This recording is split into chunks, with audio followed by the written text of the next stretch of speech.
Hey traders, Nick Shaheen here.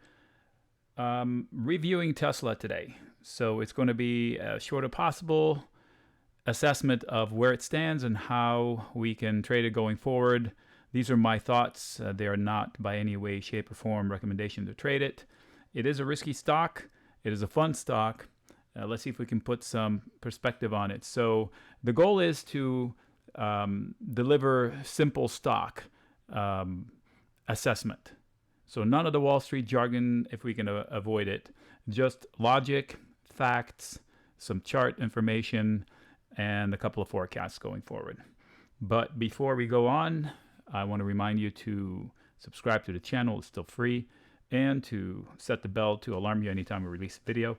And hit the like button if you do. Hit the hate button if you hate it. And make comments. I'd love to debate points. But keep it clean. We're all civilized here. All right, so let's look at the 15-minute chart. So this is recent history, just a few days of action.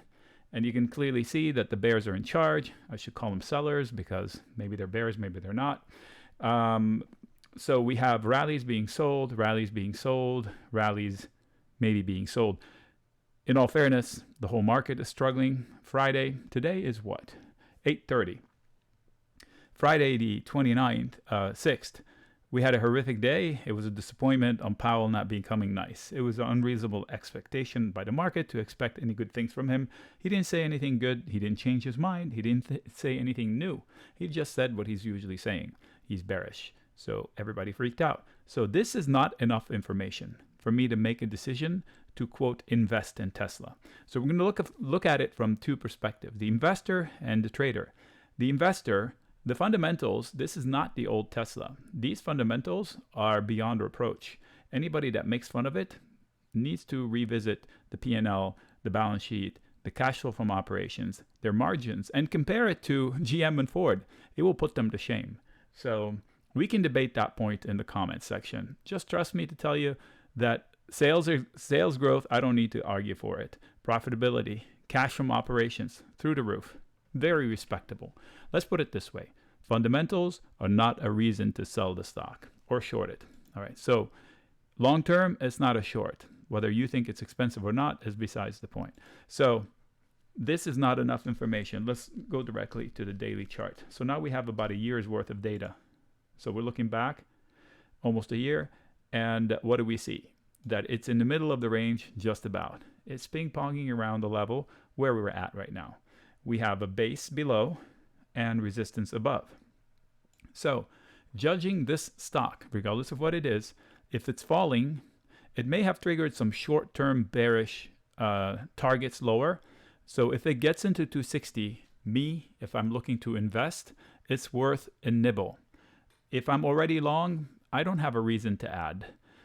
If the market corrects, because this one does not trade in the vacuum, corrects hard, then expect to see it under 250. I think shorter term, it's a bargain to try to test it for a long into 260. But if it gets under 250, it becomes a much better excuse to get involved with it on the long term. So if I already own it, I'm not compelled to add. I don't know anything new now that would compel me to add to my risk.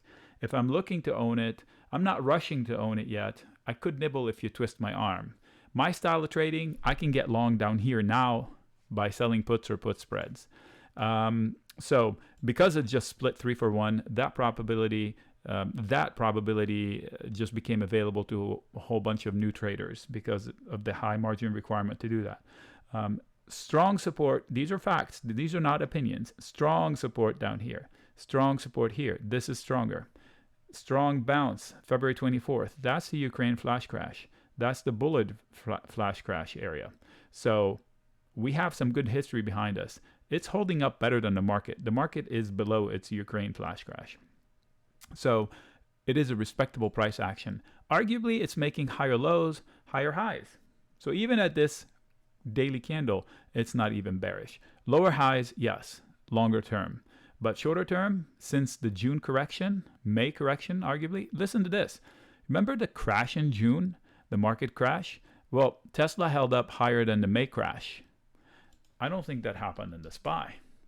Definitely not. That was the May correction. That was the June crash. So Tesla is holding up better than the whole market. So fundamentally, the market agrees with me. It's not a long-term short.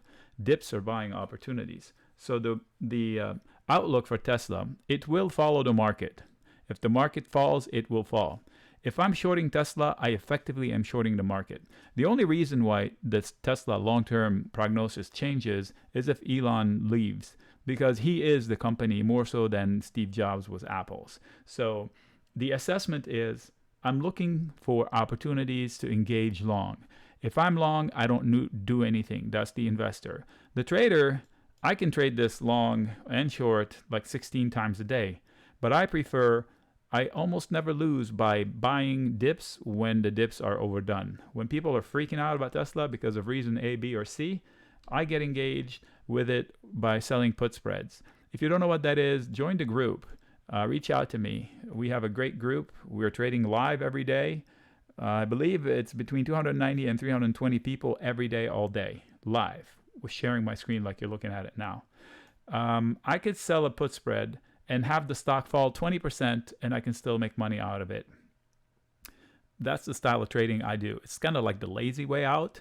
It yields about 15 to 24%, depends on what type of trade I make, if it's a single-sided or double-sided trade.